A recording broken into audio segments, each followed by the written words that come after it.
Go ahead, Ken, you can start us. Cade, frustrating game for you. First, how you got hurt in the middle of the game, you went back in.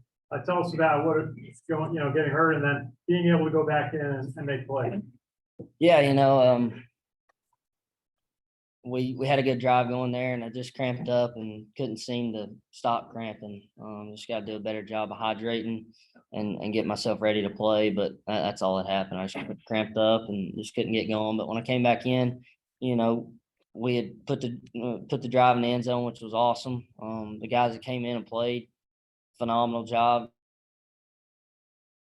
out and just tried to help the team. You had a go-ahead touchdown, 14-7. A couple of big pass plays, and then Jacoby converted the 4th and goal for the touchdown. Tell us a little bit about that drive, if you would. Is that the one before the half? Is that the one? Yeah, made it 14-7. So 21-14. Yeah, the one before the half just came back out and we just got on the field 14 all. I think there was a minute 25 left. Kind of got jammed up with a few plays, and then we kind of broke one loose and gave us a chance to get in our 1 minute package. And I thought we did a great job. And those guys just made plays and made my life easy. They were manned up, and Raheem just kind of beat his guy, and I just had to lay it out there for him. He made an unbelievable play, and then to get in the end zone there, it's a culture play for us to get there on the 1 yard line, and we've got to get in the end zone. And proud of the way we got in the end zone. And time was running out at the 4th. You're down to I think less than a couple of minutes left, and you were able to complete a 42-yard pass. And what's about that one? Yeah, so knew that we had no choice but to score. So it's kind of it's comforting anytime you go out there and it's kind of 4-down territory. We'd made some really good plays, but before to kind of set that up, and then we kind of caught them off guard. I don't think they were quite lined up, so I think their secondary was still communicating, and then ran a really nice play action. It was a great call from Coach Davis at the time, and T-Rob beat his guy once again. I think his guy was just kind of late getting over with him, and all I had to do was kind of put it on him. And just maybe I thought about Jacoby Buchanan. They had the 2 touchdowns on fourth goal plays. Just tell about what it's like to have a player like that playing behind you you can really count on in big spots.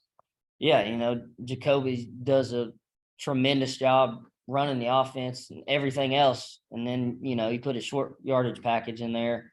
He's a hard guy to stop if you need a yard or two, and he's done a great job throughout his career here. And he continues to do a great job, and got us in the end zone twice there.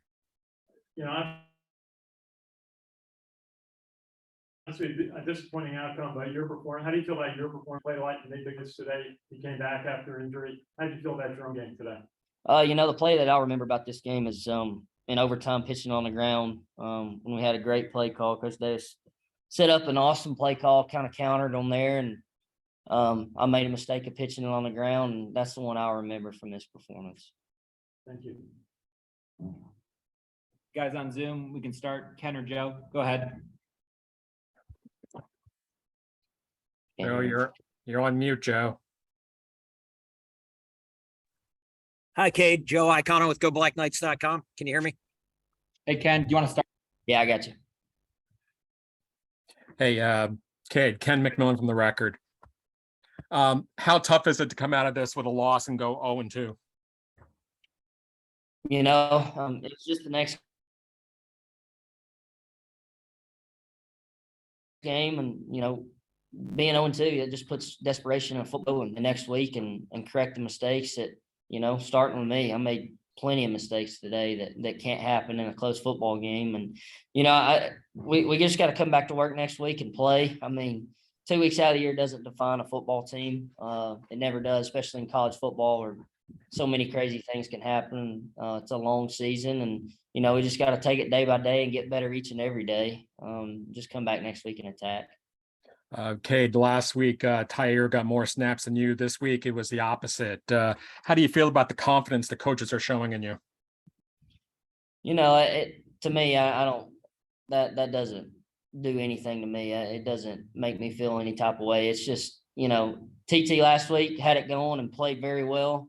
And then, kind of this week, just the way the game kind of, Coach Worley and Coach Davis, they do a great, just kind of filling it out, how the game goes. We kind of have a set snap, count that we're kind of on, but, when the game starts going, certain things happen. And, TT played very well today. Heck, I went out with I was cramping, and he came in and executed an option play very well and went and scored.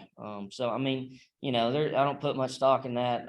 Just we try to do what's best for this football team. And, sometimes he'll get more, sometimes I'll get more, sometimes it'll be 50-50. I wouldn't put much stock in that.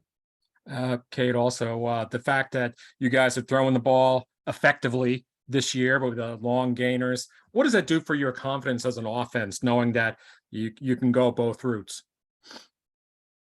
Yeah, I think we've hit some big plays in the last 2 games, which has been great. But at the end of the day, I don't think anybody on our team looks at our stats. It doesn't matter to me unless we're 1-0 for that week. Whether we win 3-0 or win 53 to nothing, whatever it is, it doesn't matter to me. We just want to win. However we have to do that. That's what we're going to do, and we just got to kind of reevaluate and go back to work next week. But Joe, it does make defenses respect you, though. I think to a certain degree, yeah. But these guys today came in here and they manned us up and put a ton of guys in the box and kind of told us, hey, if you're going to beat us, you're going to have to do it kind of through the air. And we made some plays, but like I said, we didn't get it done today. Thank you. Go ahead, Joe. Hey, Cade, Joe Icono with GoBlackKnights.com. So it looked like UTSA was really selling out to stop the fullback dive all day. What made their front so difficult for Army to block, and what made them so effective against the dive? Like I just said, they came in saying, we're not going to let you get it pitched real easy, and we're not going to let you establish the fullback. They're going to backers up, and they just had a good plan. We had a good plan. I thought we put points up on the board and did what we had to do when teams do that. Unfortunately, we didn't get it done. It'd be a lot different if we'd won the game, but they had a great plan. Kudos to them. They earned this victory. They made less mistakes than we did.